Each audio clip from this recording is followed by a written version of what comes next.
Bom, para a gente entender então o término de um namoro violento, é importante ter clareza de que ele não se trata de um ponto no tempo, ele não acontece só naquele dia em que o namoro terminou.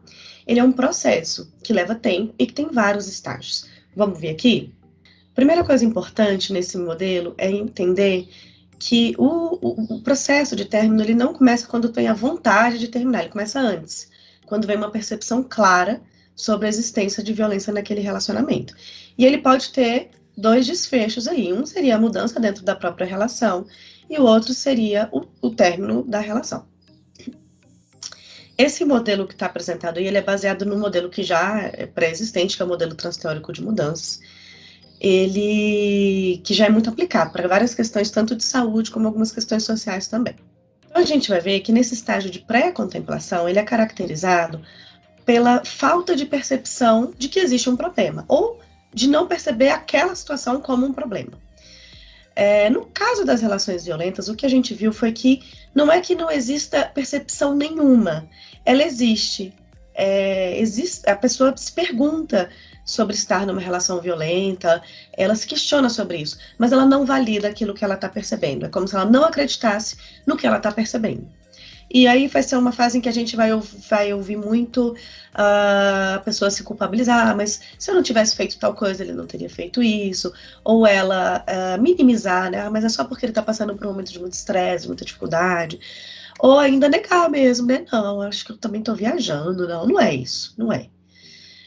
A gente vai ver isso muito presente nesse momento.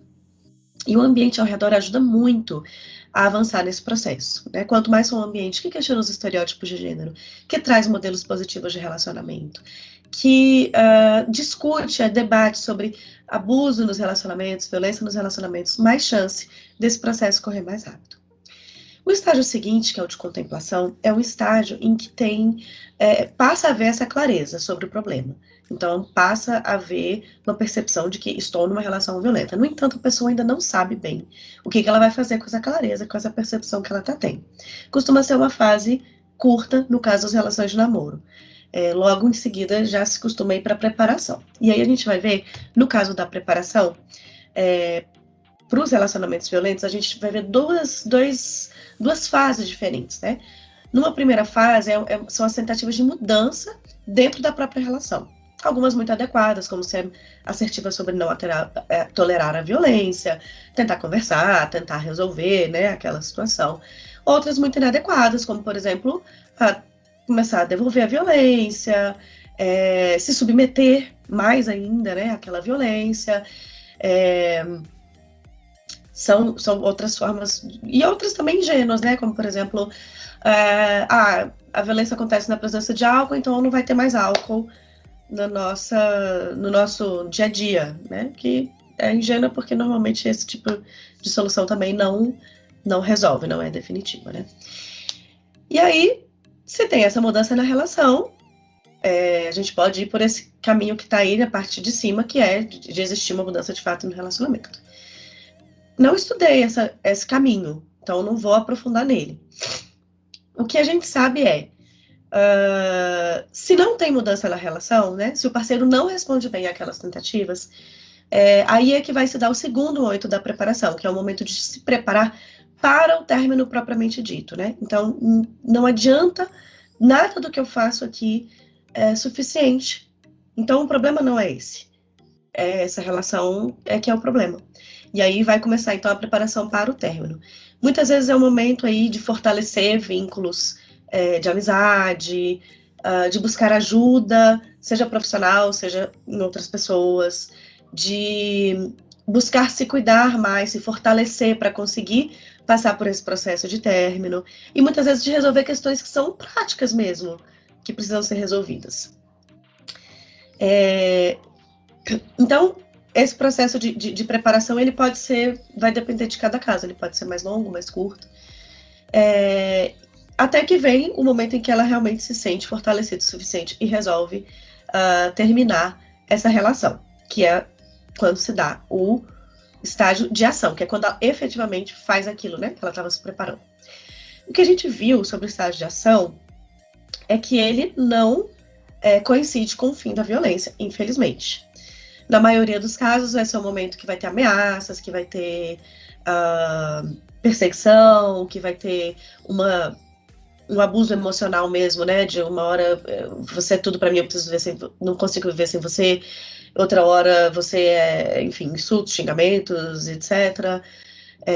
Então é um momento de muita violência psicológica e, em alguns casos, também é importante ter em conta que esse vai ser um momento de risco para feminicídio, agravamento de violências muito graves. E é importante estar muito atenta a isso. O que a gente viu que foi muito essencial para que parasse, então, a violência, né, além do término, é o rompimento do contato.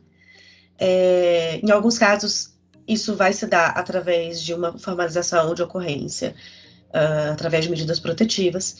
Em outros casos, as jovens não quiseram recorrer a isso, e aí conseguiram, sozinhas, né, assertivamente lá, resolver essa questão.